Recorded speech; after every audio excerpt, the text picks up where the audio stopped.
जय हिंद, जय भारत। सर्वप्रथम मैं राष्ट्रीय ध्वज और सुभाष चंद्र बोस को नमन करता हूँ। देशवासियों, आज हमने खंडेला में सुभाष चंद्र बोस की 125वीं जयंती को पराक्रम दिवस के रूप में मनाया है। राष्ट्रवादी स्वयंसेवक संगठन की शाखा राष्ट्रवादी हिंदू सेना प्रमुख बलबीर भारतीय की ओर से सभी देशवासियों का आज सुभाष चंद्र बोस की जयंती पर बहुत बहुत बधाइयाँ, धन्यवाद। आपको पता होना चाहिए, सुभाष चंद्र बोस वो पॉइनर लीडर थे फ्रीडम फाइटर्स में, जिन्होंने अंग्रेजों के दांत खट्टे कर दिए। साथियों में अपनी घटना इस बात की शुरुआत एटली जो ब्रिटिश के प्रधानमंत्री हुआ करते थे, वो जब भारत आए 1956 में, तो पश्चिम बंगाल में आए। पश्चिम बंगाल में बीपी चक्रवर्ती उस समय पश्चिम बंगाल के गवर्नर हुआ करते थे। जब गवर्नर साहब ने पूछा ब्रिटिश के प्रधानमंत्री से, एटली से, कि आपको भारत क्यों छोड़ना पड़ा, तो एटली का जवाब था कि सुभाष चंद्र बोस और उसकी आज़ाद हिंद फौज की वजह से हमें भारत छोड़ना पड़ा। पूरे देश को पता है कि जो इतिहास लिखा गया है, इसमें सुभाष चंद्र बोस की महानता और पराक्रम को छुपाया गया है। साथियों, कभी कोई देश चरखे चलाने से आज़ाद नहीं होता है। जब हमारे 23 साल के सुभाष चंद्र बोस, 20 साल के खुदीराम बोस और कई लाल पाल बाल भगत सिंह, 3,33,000 स्वतंत्रता सेनानी और लगभग आज़ाद हिंद फौज के 25,000 सैनिक जब शहादत हुए, तब अंग्रेजों से देश को आज़ादी मिली थी। यही हिस्ट्री है, यही सत्यता है। साथियों, स्वामी विवेकानंद और महात्मा गांधी जी का सुभाष चंद्र बोस आदर किया करते थे, लेकिन स्वामी सुभाष चंद्र बोस कभी भी जो महात्मा गांधी के विचार थे उनसे सहमत नहीं थे। सुभाष चंद्र बोस का मानना था कि आज़ादी छीन कर लेनी पड़ती है, अंग्रेज आसानी से देंगे नहीं। बंदूक के नोक पे आज़ादी लेनी पड़ती है, और बंदूक के नोक पे आज़ादी ली है। मैं पुनः कहता हूँ, चरखा चलाने से कोई आज़ादी नहीं मिली है। ये गलत इतिहास है, बल्कि हमारे स्वतंत्रता सेनानी जिनकी शहादत और 20 और 22-23 साल के युवा बलिदानियों ने जब अपना पराक्रम दिखाया, जीवन का बलिदान दिया, तब भारत को स्वतंत्रता मिली है। और आज़ाद हिंद फौज और Subhash Chandra Bose got India freed in real meaning.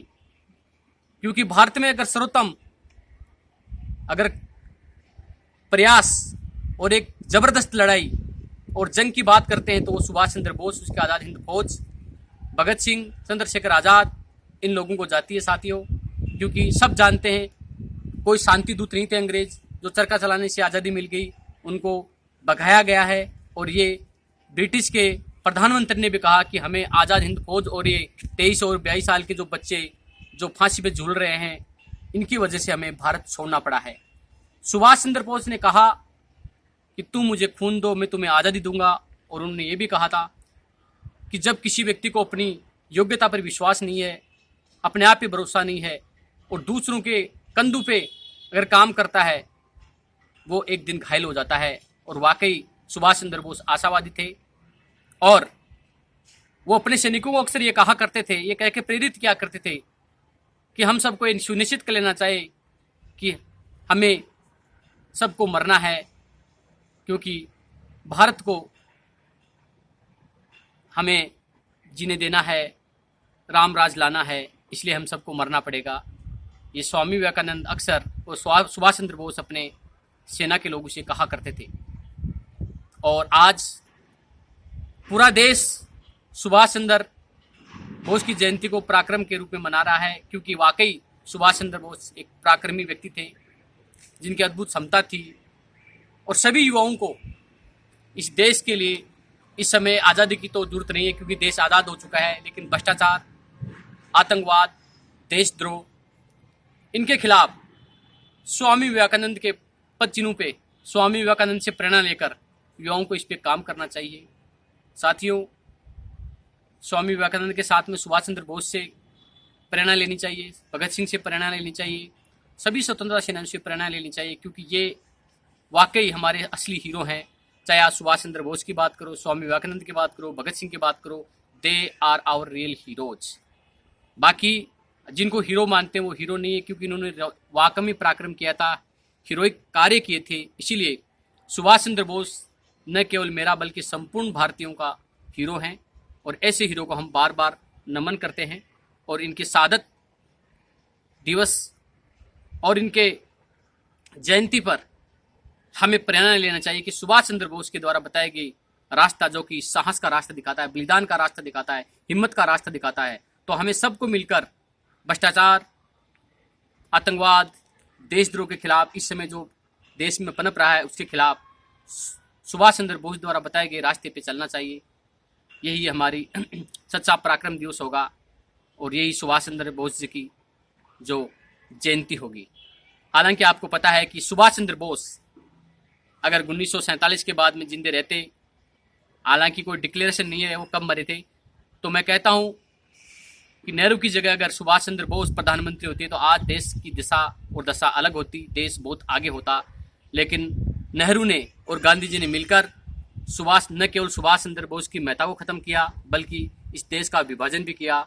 और सुभाष चंद्र बोस जो हमें 1945 में हमें खो दिया हमने सुभाष चंद्र बोस को 1945 में, उसकी सत्य को आज भी देश याद कर रहा है, उसका नुकसान आज भी हमें हो रहा है।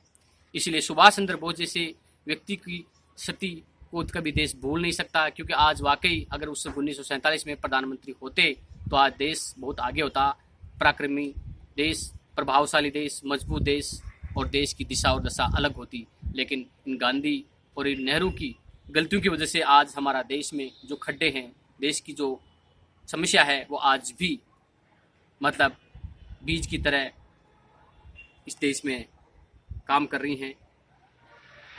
मैं बलबीर सिंह भारती, राष्ट्रवादी हिंदू सेना और राष्ट्रवादी स्वयंसेवक संगठन की ओर से सभी को पुनः स्वामी सुभाष चंद्र बोस की जयंती पर धन्यवाद। जय हिंद, जय भारत।